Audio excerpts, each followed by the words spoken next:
This is Honors Government, Chapter 2, Roots of American Democracy. So, the beginning of our democratic system really has its roots in England and the English heritage that was brought to the United States. So, first of all, the government in England, they had a history of limited government and representative government. And this is important. The nobles in England had forced King John to sign a document known as the Magna Carta. And the Magna Carta upheld rights of landowners, including equal treatment under the law and trial by one's peers. It also limited the power of the king, which was really important. Then later on, nobles and church officials who advised Henry III developed into a legislature known as the British Parliament. And the Parliament is going to eventually draw up the English Bill of Rights. And the English Bill of Rights guaranteed free election of members of Parliament, free speech for Parliament members during meetings, the right to a fair jury in court cases, and it also abolished cruel and unusual punishments. So you see these Bill of Rights that are similar to what we have today.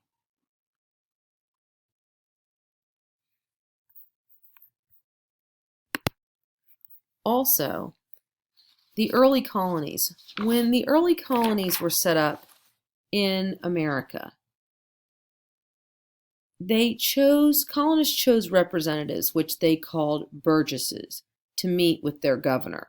And so these representatives formed the House of Burgesses. So this was like the first legislatures in the colonies. And this is going to mark the beginning of self-government in the colonies. Now, Pilgrims, before they arrived at Plymouth, drew up a document called the Mayflower Compact. And this was a written plan that set up a direct democracy in the colony. And it was an agreement. A compact is an agreement or a contract among a group of people. And under the Mayflower Compact, all men would vote and the majority would rule. And so that's really important. Now, it's important to understand that when the English colonists came to America, they brought with them this history of limited government and representative government, and this idea of having rights and representatives. So they brought this with them, and they felt that a ruler was not above the law, and that there was such thing as common law, and they also expected to have a voice in their government and basic rights that they had enjoyed in England. Now, later English colonies would follow the examples of the House of Burgess and the Mayflower Compact, and they had a governor, and they usually had an elected legislature that was modeled after Parliament.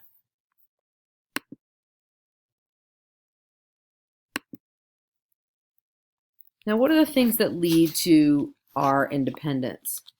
Well, King George III had adopted a policy of mercantilism. And this is where he wanted to buy our raw materials at very low prices and then sell British products to colonists at high prices. So the idea of mercantilism is that you should sell or export more than you buy. Okay? You want to sell more than you import. So they wanted to buy raw materials at low prices and sell British products to colonists at higher prices. Now, the French and Indian War had just occurred, and during that time, Britain had won a substantial amount of land from France that they had to start protecting and administering. They also had run up a bunch of war debts during the French and Indian War, and so their brilliant idea to pay off these debts and to pay for managing these new lands was to tax the colonists. And so the colonists are going to protest this taxation because they're going to say, look, Parliament passed these taxes, but we don't have any representation in Parliament. And therefore, these taxes are unfair. And so the colonists are going to boycott British goods. And as a response, the Parliament repealed the Stamp Act. So the main tax that was passed by Parliament to pay for the war debts was the Stamp Act, which placed a tax on paper in the colonies. So Parliament eventually responds to the boycott by repealing the Stamp Act. But then it starts to pass some new taxes, and it passed something called the Declaratory Act, which said basically we have the right to tax the colonies and to make decisions for the colonies. And this, of course, is going to greatly upset the colonists. The Townshend Acts taxed needed goods that were imported to the colonies, and the colonists again boycotted. And one of the ways they boycotted was through the Boston Tea Party. And what had happened was Parliament had given a special arrangement to the British East India Company to bypass the colonial merchants and sell tea directly to shopkeepers. And so in response, colonists started blocking all of the British East India Company ships from their colonial ports, except in Boston. That was where they could dock. And the colonists there dressed as Native Americans and dumped the British tea into the Boston harbor in protest. And in response, Parliament is going to respond very quickly, and they responded with what was known as the Coercive Acts, also known as the Intolerable Acts, which greatly restricted colonists' rights, including the right to trial by jury. It also allowed British soldiers to search and even move into colonists' homes, and so most colonists were very, very upset about the Intolerable Acts. They start moving towards independence as a response. So the colonies sent delegates or representatives to a meeting in Philadelphia known as the First Continental Congress. And there they demanded that King George III restore their rights, but the king responded with force. And so he responded, and there were battles at Lexington and Concord.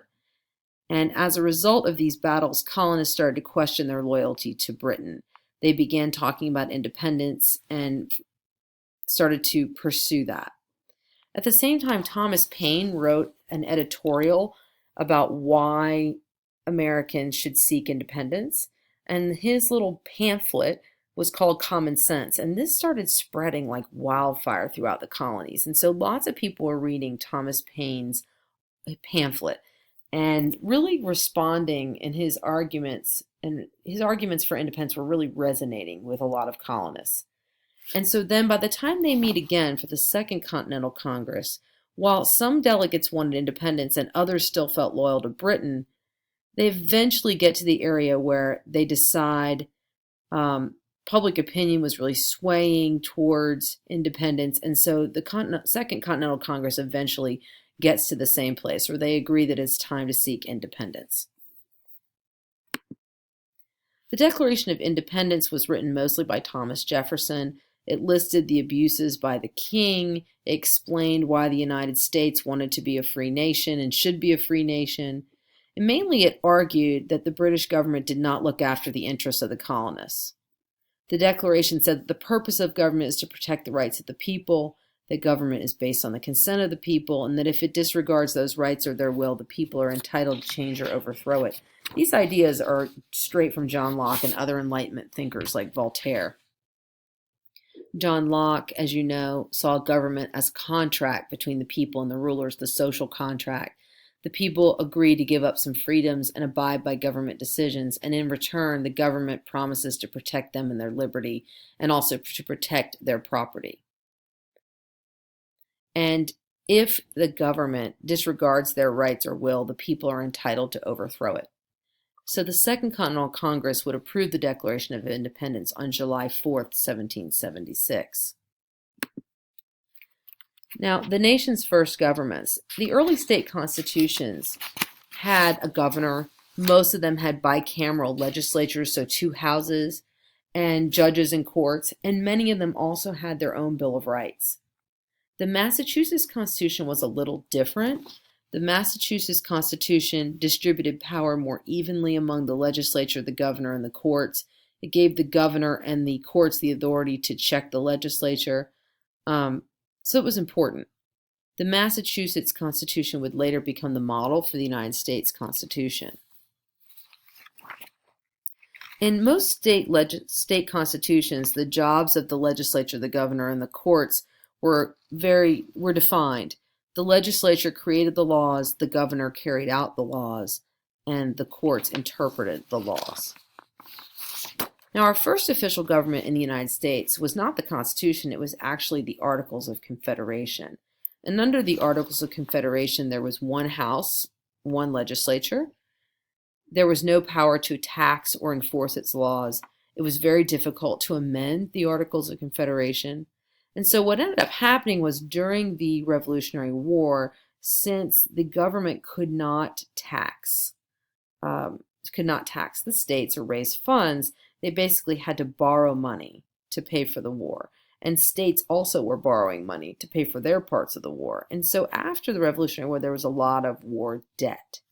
And some of the ways that states responded to this debt was by overtaxing their citizens, by putting a lot of taxes on other states' products that were being sold or on products coming from overseas.